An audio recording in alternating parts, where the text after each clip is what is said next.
Alors, dans cette étape, on va poursuivre la mise en place de la texture.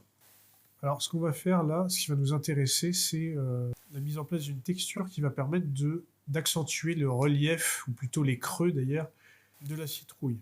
Donc là, nous, ce qu'on va faire, c'est qu'on va faire ça, mais de manière procédurale, via un nœud géométrie. Alors, vous allez comprendre. Donc, on va rajouter un nœud géométrie en faisant Add, Search, Géométrie, clic gauche, et on va placer ce nœud ici. Ce nœud géométrie, on va l'associer à un color ramp, forcément, hein, pour pouvoir coloriser les zones qui nous intéressent. Sauf que là, il ne s'agira pas d'une texture, mais vraiment de la prise en compte du maillage par ce nœud. C'est pour ça que ça s'appelle géométrie, hein. C'est-à-dire que le nœud va prendre en compte le relief de la citrouille pour pouvoir lui appliquer des couleurs. Alors là, en l'occurrence, on va utiliser une couleur via un color ramp, exactement de la même manière que pour la texture en dessous. Alors là, on ne va pas s'embêter, on va sélectionner le nœud color ramp et on va utiliser le raccourci Shift D. Hein. Petite parenthèse, hein, ce sont exactement les mêmes raccourcis que pour la manipulation de scène. Hein. Donc là, c'est maj, clic, molette, je déplace. On zoome ou on dézoome avec la molette et on peut également donc sélectionner un nœud et faire Shift D pour le dupliquer et le placer ici. Ce nœud, alors là vous voyez qu'on a plusieurs options pour géométrie, on ne va pas les passer en revue, c'est pas l'idée. Je vais vous montrer quelle entrée nous intéresse pour un effet donné. Et là en l'occurrence, ce qui va nous intéresser, c'est le pointiness. Donc, je vais relier le pointiness ici à l'entrée unique du color ramp. Je câble ces deux entrées. Et le color ramp, on va le relier à base color du principe BSDF. Sauf que on ne peut pas avoir deux branches différentes sur la même entrée base color. Il va falloir un panneau qui permette de faire la jonction. D'accord ? Ce panneau, ce nœud, ça va être mix RGB. C'est-à-dire qu'on va mixer deux couleurs, la couleur de cette branche-ci et la couleur de cette branche-ci. Donc pour ça, on fait Add, Search, Mix, on tape Mix et on va sélectionner Mix RGB. Je vais placer ce Mix RGB sur ce câble-ci déjà.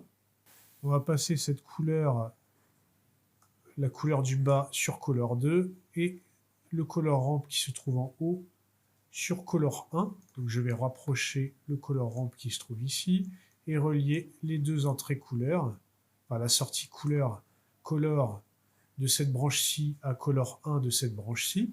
Donc là, il vous mélange en fait les deux couleurs. Donc là, on ne voit pas encore l'effet produit. Ce qu'on va faire, c'est qu'on va modifier ce color ramp-ci pour faire justement ressortir les creux et les reliefs. Donc, on va sélectionner le premier carré qui se trouve ici, on clique sur le carré coloré et on va abaisser la luminosité de cette zone. Putain, ça marche. Et déplacer le carré vers l'intérieur jusqu'à voir l'effet produit. Donc vous allez comprendre, je resélectionne ce carré, je vais le passer carrément en noir.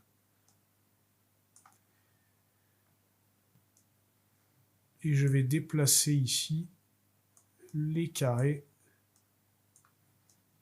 vers le centre, les rapprocher comme ceci. Alors là, on ne voit pas forcément très bien l'effet produit. Ce qu'on va faire pour vraiment voir l'effet de ce color ramp, c'est qu'on va baisser le FAC ici. En fait, cette option-ci permet de renforcer ou l'une ou l'autre branche reliée au nœud mix shader. Donc là, on va passer le FAC à 0 pour donner la primeur à cette branche-ci pour l'instant. Et là, vous voyez l'effet produit. Alors là, on est à l'inverse de ce que je voulais avoir. Donc ce qu'on va faire, c'est qu'on va placer ce nœud-ci ici et le nœud noir à la droite, sur la droite. Hein. Bon, si jamais chez vous c'est inversé, bah vous laissez le orange à droite et le noir à gauche. L'essentiel, c'est de bien régler la position des carrés de manière à avoir le creux ici en noir. Donc là, plus j'éloigne les carrés, plus ma zone sombre s'étend, plus je rapproche les carrés vers le centre, plus ma zone sombre se renforce à ce niveau-là. D'accord? Donc là, je vais peut-être affiner la zone sombre en déplaçant le carré noir plutôt ici. Donc là, on a quelque chose d'assez marqué. Donc là, il faut vraiment déplacer les carrés hein, jusqu'à avoir ce qui vous intéresse comme rendu. Voilà. On peut partir sur quelque chose comme ça. De toute façon, ça reste éditable. Hein. Une fois qu'on a fait ça, je reviens à mon fac ici, enfin à mon nœud, et je vais passer ici, là, vous avez toute une batterie de modes de fusion, comme dans Photoshop. Je vais sélectionner Add. Donc là, après, c'est une affaire de test. Hein. Add fonctionnait relativement bien. Et je vais passer le fac ici à 0.2 pour mélanger mes deux couleurs et ainsi faire réapparaître de manière un petit peu plus subtile ma branche d'en dessous. D'accord, je vais peut-être même passer à 0.25 pour voir un petit peu plus l'effet de la texture. Alors là, j'ai l'impression que mes creux sont passés en boss. Donc ce que je vais faire, c'est que je vais cocher ici, je crois que c'est ça le problème en fait, c'est que vous voyez qu'ici j'avais un invert et ici je ne l'ai pas. Donc c'est peut-être ça le problème. Donc je vais cocher invert ici aussi pour avoir, je décoche des deux côtés pour voir un petit peu la différence et je ferai mon choix en fonction de ça. Ouais, j'ai plutôt, dans mon cas, décoché invert en fonction de ce que, de l'effet que vous avez à l'œil. Hein, vous cochez ou vous décochez l'invert. Là, je vais décocher pour avoir des creux un petit peu plus marqués. Voilà.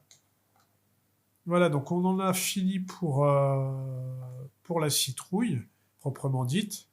On va pouvoir passer à la texture de la tige et vous verrez que c'est quand même un petit peu plus simple puisqu'on va partir de ce que l'on a fait ici et modifier ensuite les nœuds qui nous intéressent ou plutôt qui ne nous intéressent pas. Voilà, donc je vais peut-être réduire quand même un petit peu l'effet de la zone sombre ici. Donc déplacer le noir vers la droite, le orange vers la droite également, pour avoir quelque chose d'un petit peu plus subtil. Mais vous voyez, vous comprenez un petit peu le principe. C'est-à-dire, c'est comme si on avait peint les creux, d'accord, et les reliefs différemment, pour accentuer vraiment l'effet de relief, pour avoir quelque chose d'un petit peu plus sympa au rendu. Voilà, donc on s'arrête là pour cette étape. Je ferai un petit récap après sur la carte de nœud, hein, mais normalement vous devriez déjà avoir quelque chose d'assez sympa. Donc je vous dis à de suite pour la suite.